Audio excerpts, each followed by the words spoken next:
What's good, sports family? We have a breaking news in the Buffalo Bills organization. The Buffalo Bills have fired their longtime head coach, Sean McDermott. And let's get into this. So, as you guys know, he has been with the organization, I think, for the past 8 to 9 years, maybe even 10 if I'm correct on that.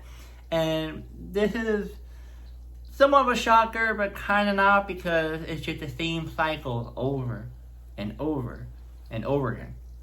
So this is the reason why they fired their head coach. So consistent regular season success, but no Super Bowl success. Sean McDermott, my apologies, I think I said it wrong, had a very strong record with the Bills, 98-50 in the regular season over 9 seasons, and led the team to multiple division titles and playoff berths. But despite the consistency, Buffalo never reached the Super Bowl under his tenure, and playoff success remained limited with a 8-8 postseason record. Number 2, latest playoff disappointment was a tipping point. The Bills were eliminated by the Denver Broncos in the divisional round, and pretty much the 2025 season with a 33-30 record loss to that team. Pretty much the frustrating defeat, again coming short of the AFC Championship appearance, have cemented that decision. Third one, ceiling reached under current leadership. Internal and among many analysts and fans, there's a sense that team leadership and plateau excellent performance in the regular season, but an inability to break through in crucial playoff moments. That perception likely influenced Buffalo's front office to pursue a fresh voice. And last but not least, number 4, I don't know why I'm spazzing out how I'm talking right now, league-wide coaching turnover context. McDermott firing comes aimed at larger NFL coaching, where several establishment coaches like John Harbaugh and Mike Tomlin have also parted ways with their team after long tenure. So, pretty much what this means for the Bills.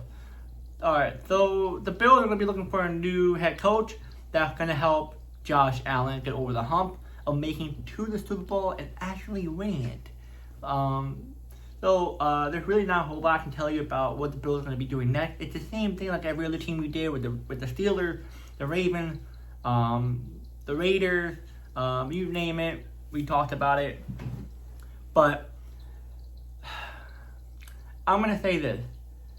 From what I looked up, what I think, it looks like the Bills are definitely going to be going for a head coach that has a lot more experience. I wouldn't say they will go after a young head coach. If they do go after a head coach that's kind of young, he has to be an offensive or defensive coordinator, depending on what the Bills want to go for. That's really, really good. Really good. Because you don't want to put a random head coach in your locker room, and the team is pretty much a ready-to-win-now mode, especially in Josh Allen's prime.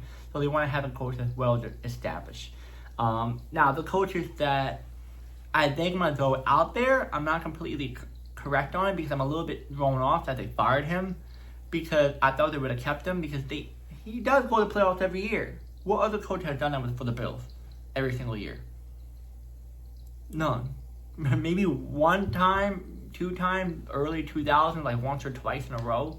Twice in a row, not one. But I would say Mike McCarthy might be one of the names out there. He's much more, better resume. Maybe Brian Flores, I don't know. It seems like not a lot of teams are really into him. I don't know.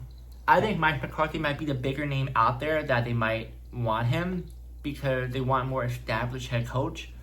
But I really don't know who else they're going to go for. I have to do more research. It just got posted, so I have no idea what the next step is for the Bills on who they're going to interview and all. It might be internal. It might be within the organization. Who really knows? But I'll say the fact that did they make a mistake firing the head coach? Honestly, though, you can always blame the head coach, but also we need to blame the players. You gotta blame the players, but you also gotta blame the GM. I don't think they're gonna have a head coach like him. I don't think. I don't think it was totally his fault. I mean, yes, there was crucial, stuff that he should have done better. But you gotta blame the players. You gotta blame the other coaches. You gotta blame the GM. You can't always blame the head coach. Like, me personally, I would not fire him. I would have kept him. I would have just told the GM, get your act together, or we're gonna fire you because you're the one supposed to put the team together. And on top of that, I would tell the player, and I'd be like, what are you guys doing? Like, I can't blame him. I can't really fully blame him. Yes, he did mistakes. I just can't. I'm trying to wrap my head around. It just doesn't make any sense of why they had to fire him. Like,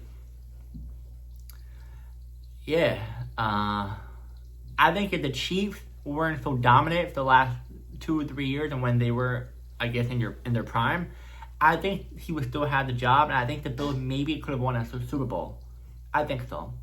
But just losing after losing after losing, it's like, hey man, there's nothing else you can do. But now, how do you guys think about how this shaped the AFC East now, coming from this year? So, the AFC East, as you know, Patriots look like they might be the more dominant team next year once again as they go into the AFC Championship game. I wish it was the Bills instead of them.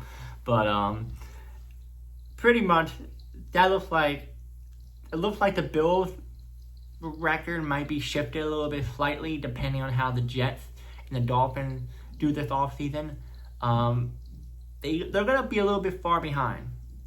If they bring a well-established head coach, I think they'll be just where they are, maybe a little bit behind New England, because New England seems like they're much more well-stable with Mike Vrabel as their head coach and how everything's smooth right now. And also the fact that if the Patriots win the Super Bowl this year, they're clearly number one in that AFC East. Even if they lose in the championship game, I think the Patriots are much more in front than the Bills. The Bills are just, you can see, during the regular season, they were just, good, but then flaky. Then when they versus the Patriots, it's like the Patriots have much more of a dog mentality than the Bills. So I think the Bills are more likely going to be second to third in the AFC East. But we just have to wait and see what happens next. Yeah, guys, that is the video. Let me know in the comments who you think will be the next head coach for the Buffalo Bills. Are you shocked? Are you not shocked? As a Jets fan, I'm pretty happy. I am pretty happy because the Bills were dominating for the last couple of seasons. As a Jets fan, we're already miserable. At least this lightens our day a little bit, so we're not as disappointed. And yeah, I'll see you guys next video.